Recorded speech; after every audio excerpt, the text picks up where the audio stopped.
Mary Pickford was a liar. She lived a lie and acted one too. Why am I saying that?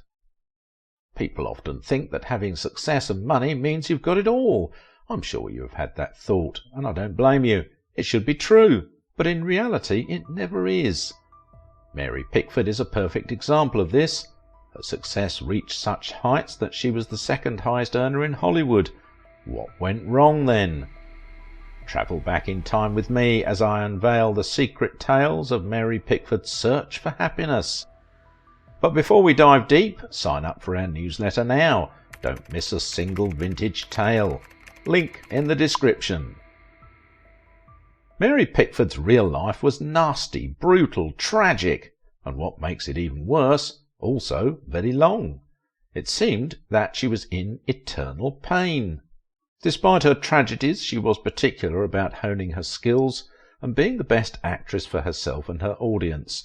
Mary made the audience happy and sold them a beautiful lie that she had a great life and a sweet marriage. However, inside she crumbled and moulded herself back up each day without support from her husband, who seemed to hate her before she eventually died.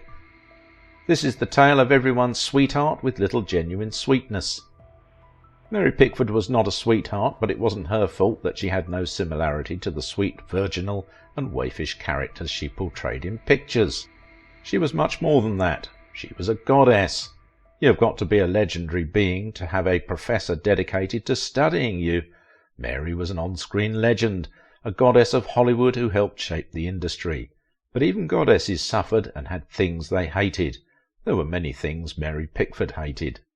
According to Mayer, the Mary Pickford professor at USC's School of Cinematic Arts, she thought that sound was a terrible idea, that movies were an art in the silent form, and she said it was like putting lipstick on the Venus de Milo. Yes, Mary hated talkies in a way you couldn't believe, and honestly, she had a good reason. At the earliest stages, talking pictures were utterly ridiculous. Transitioning from silent movies, which allowed for maximum expression, to the initial robotic movements of talking movies was hellish. Imagine portraying a character so profoundly without speech, and the audience completely understanding what you mean. Now also imagine having to talk when you could already do all of that. Can you see why the actress didn't like talking? To her it was excessive. Speaking of excessive, the actress hated her golden sausage-like curls that reached her shoulders. And what if we told you she hated that hair more than talking movies? Her constant dissatisfaction with how the studios portrayed her added an inner tension, like a ticking bomb ready to explode. The hair and acting she had to do with it earned her the nickname America's Sweetheart and Blondie Locks. She didn't want to be a sweetheart, but fit the bill too much with her stature and young face. She was 5 feet tall, which allowed her to play the role of a teenager in her 20s. For those budding Hollywood at the time, she was only food for playing virginal and waifish girls. The hair was part of what made her the characters she played, and was a rich publicity source. Her studio would claim that the hair was natural, but it was one of the many lies they told her. Those blonde locks had no iota of innocence in them. Some of them came from women of easy virtues, and for the ringlets, the studio built hair pieces for them. It was all fake, but you know what isn't fake? The actress's determination to be more than she was, and to do that she came to a cold and calculated decision.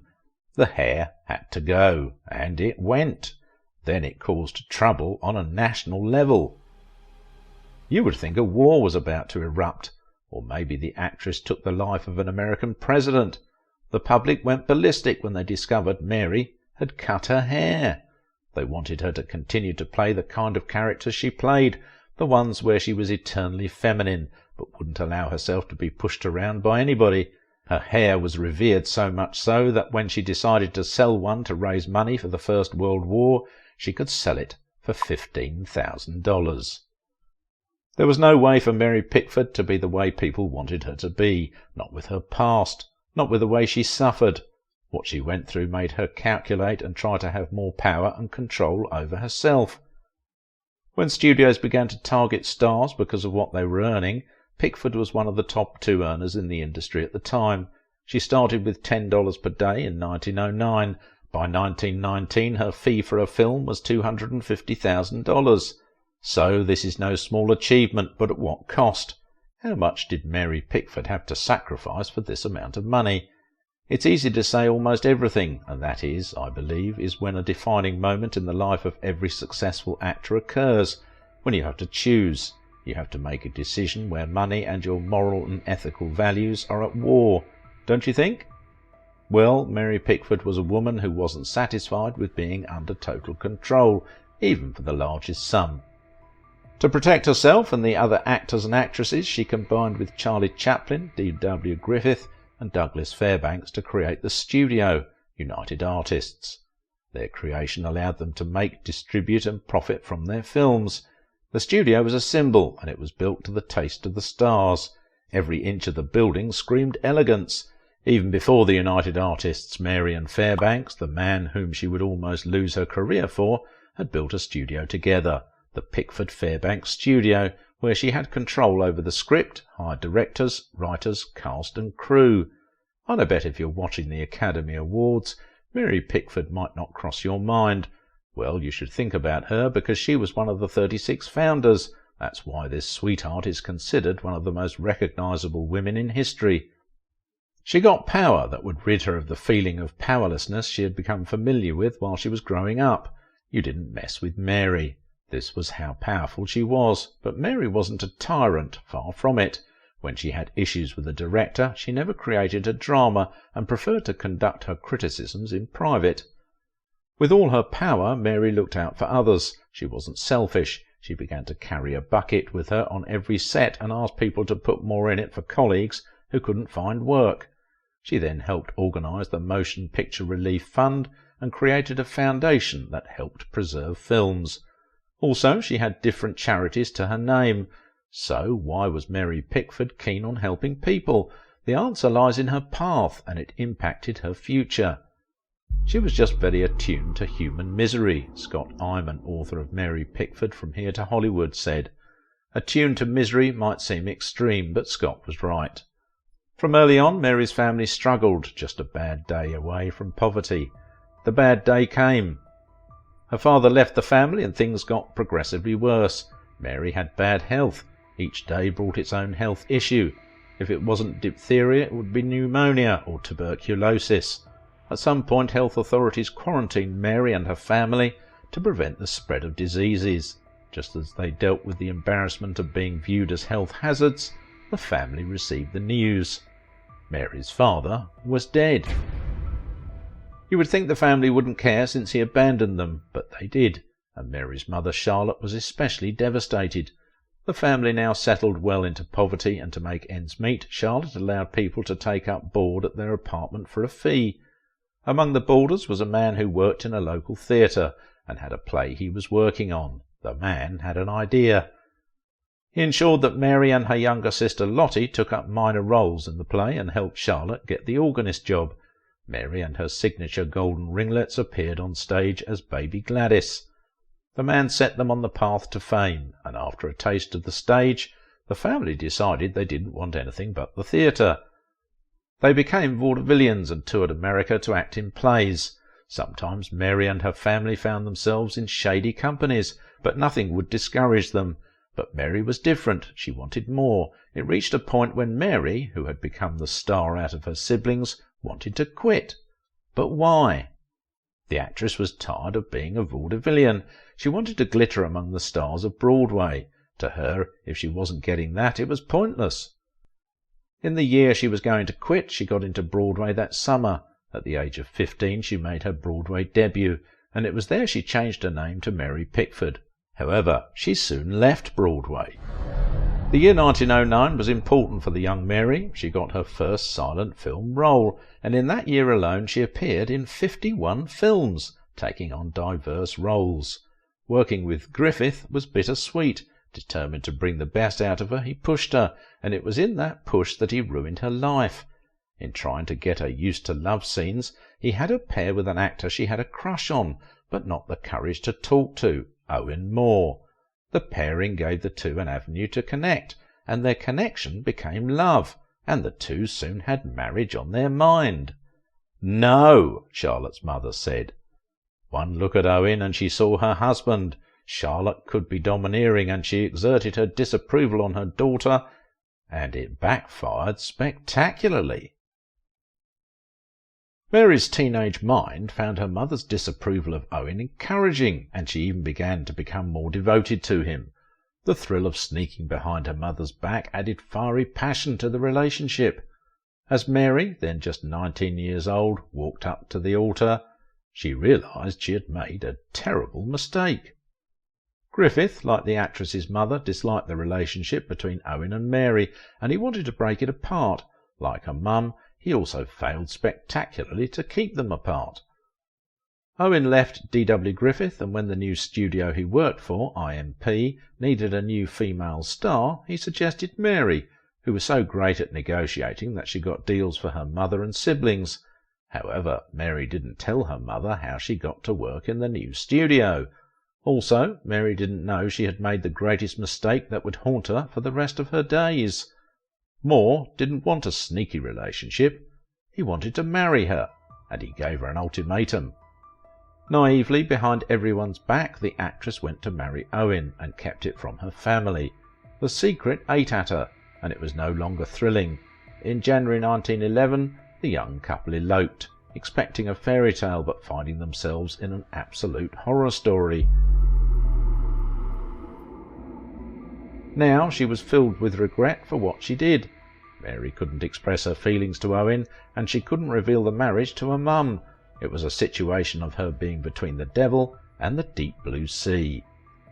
Owen, too, had his secrets. He resented and was jealous of Mary because she had surpassed him in talent. This feeling of jealousy deepened Owen's already large drinking appetite. Despite his insecurities and drinking issues, Moore also became physically abusive towards Pickford. She never really wanted to marry him in the first place, and things got worse. The studio was already having a hard time. Then a scary incident during a scene in the dirty Hudson River pushed Mary to her limit. While filming, a boat almost hit her, causing panic. In her fear, she thought the person trying to help was actually trying to drown her. This traumatic experience made her realise that something had to change. Eventually, work took her across the sea to Cuba, and it was on the ship to Cuba that Mary blurted out everything. Her mother's face went white with horror before breaking down in tears, and her siblings were disgusted. But their disgust was just the beginning. As soon as they landed in Cuba, Owen's feelings of insecurity drove him to drink enormous amounts of alcohol, and ended up attacking someone. All hell broke loose. Police began to search for the man, and despite Charlotte not liking her son-in-law, she hid him and helped get a boat that shipped him out of Cuba. However, Owen's marriage to Mary worsened, and she got the best distraction. Mary decided to leave IMP for an upcoming studio. The legal battle that erupted afterward helped her focus more on work than her ailing marriage. Interestingly, Mary didn't think of divorcing Owen, and even secretly helped him get a job in her new studio. While Owen was glad he got a job, he still envied his wife's success. The fact that Mary's domineering mother continued interfering in their marriage worsened things. Now, you would think that a woman who reshaped Hollywood was not a mummy's girl, but Mary Pickford, despite her prowess in navigating the silent film studio system, remained quite young at heart. Her strong reliance on her mother created tension with her husband. Spending time alone became rare, as Mary consistently invited her mother to stay with them. This dynamic greatly upset Owen, yet instead of addressing the issue, he resorted to even more alcohol binges. Despite Majestic Studios' attempts to portray them as a happy couple, underlying problems started surfacing. Mary was intelligent, but she needed her mother as an anchor. Owen's response to this was to have more drinks in his system. Eventually, Mary got bold. She decided to change from where Owen was, and she did. Mary left the studio they worked for and temporarily separated from the man. She returned to Griffith to improve her craft. Then she went to Broadway and later found love in the arms of director James Kirkwood. Later on, he admitted they had a romance, even talked about getting married. However, their romance didn't blossom into a more permanent one, but they worked together on some hit films, whether the love story was true or not. Her unhappiness continued, with Mary taking any form of distraction that came her way, work or social call or anything. One of those social calls led her to Douglas Fairbanks. The two met at a party, with Fairbanks' wife calling for the actress to join her and her husband. As soon as Fairbanks and Mary saw each other, sparks flew. The two found comfort in each other's presence, and that comfort led to a proper relationship between the two of them, and the relationship led to agony, for they couldn't be with each other. Fairbanks cheated on his wife, but he always returned home to her. However, something about Pickford didn't want him to return. The two of them exchanged letters and were cautious. Charlotte mopped up the places where they weren't vigilant enough, as she hired a fixer to ensure her daughters' and Fairbanks' secrets didn't get out. The two of them would have even ended things, but when Fairbanks' mother died, he found comfort in Mary. The affair became industry knowledge, but it didn't leak yet. However, when Fairbanks, Pickford and Chaplin went to sell Liberty bonds for the First World War, the actor didn't come home to his wife after. Distraught, Fairbanks's wife announced to the world that he was a cheat and was having an affair. She also confirmed that he was doing it with a colleague. People began to put things together, and for those who couldn't, Mary's husband came out to drive and twist the dagger in to make it obvious. He claimed the victim and began to grant interviews. It became clear Mary had to divorce him. But divorce was difficult to get then, even more so in California. The actress hired lawyers to help her find a way to divorce Owen. Owen was ready to grant Mary what she wanted, but there was an issue she had to solve. Owen wanted money. Lots of it. According to reports, he wanted and got $1 million. That's a lot of dollars. With the money in Owen's pocket, he went to Nevada to get a same-day divorce from his wife. Mary feared the worst after the divorce. She had escaped bad publicity from being suspected of having an affair, and she thought this would bury her career. It didn't. The pair married in 1920. In fact, the audience loved it, treating her and a new husband as gods and goddesses. Pickford and Fairbanks ruled Hollywood, and their home, Pickfair, was the place to be. They had guests over practically every night, throwing lavish parties with notable figures like F. Scott Fitzgerald, Albert Einstein, Helen Keller, Sir Arthur Conan Doyle, and even Amelia Earhart, not to mention the occasional European royalty. In the public eye, Pickford and Fairbanks showcased a fairy tale marriage, but behind closed doors their story took a tragic turn. Despite the constant company of others, Pickford experienced profound loneliness. Her fame created a barrier to genuine connections, and Fairbanks's jealousy added to the challenges. Fairbanks couldn't tolerate other men showing interest in Pickford, unveiling a darker aspect of their seemingly idyllic union. They wanted to have a child, however rumours said that they couldn't. Allegedly, Mary had previously gotten pregnant for Owen out of wedlock, but as a result of how pregnancy out of wedlock could damage her career, Mary Pickford removed the pregnancy, and it destroyed her womb. For a decade, Pickford and Fairbanks reigned supreme in Hollywood, enjoying unparalleled fame. However, when Fairbanks's popularity began to decline, anxiety set in. Concurrently influenced by her family's history, Pickford turned to alcohol. This marked the beginning of a gradual drift between the once inseparable couple. As much as she and Fairbanks loved each other, he was set in his ways. He went back to his habit of cheating, and Mary joined him too, finding a younger man she fancied. Eventually she and Fairbanks divorced each other. They wouldn't have a Romeo and Juliet story. Mary clung to a hope for happiness. In the early 1940s, she did something she never had time for, adopting 2 children. Hoping to complete her family, it turned into a heartbreaking realization. Motherhood wasn't for Mary, and her battles with drinking and depression distanced her from Roxanne and Ronald. She became critical of their appearance, too absorbed in her own issues to truly notice them. In a tragic turn of events, Mary received a late-night call delivering devastating news. Douglas Fairbanks had suffered a fatal heart attack. Stricken with grief, Mary opted not to attend the funeral, sparing his wife additional pain. The facade she maintained for years, dictated by stardom, started crumbling under the weight of these tragedies. Exacerbated by her drinking, Mary chose to withdraw from the world, seeking solace in solitude. Mary continued to suffer tragedies for the remainder of her life. She lost her mother to cancer, her brother became dangerous, and her sister also lost her life. The actress was wealthy, but her wealth didn't cure her misery, and she endured it until she died in her late 80s. The actress struggled so hard to fight for the happiness of other people, while she herself lacked it in her life. Until then, I cannot stress enough how much I recommend you watch my next video. I thought I already knew many things about Gloria Swanson, but my deep dive into her life uncovered something incredibly interesting.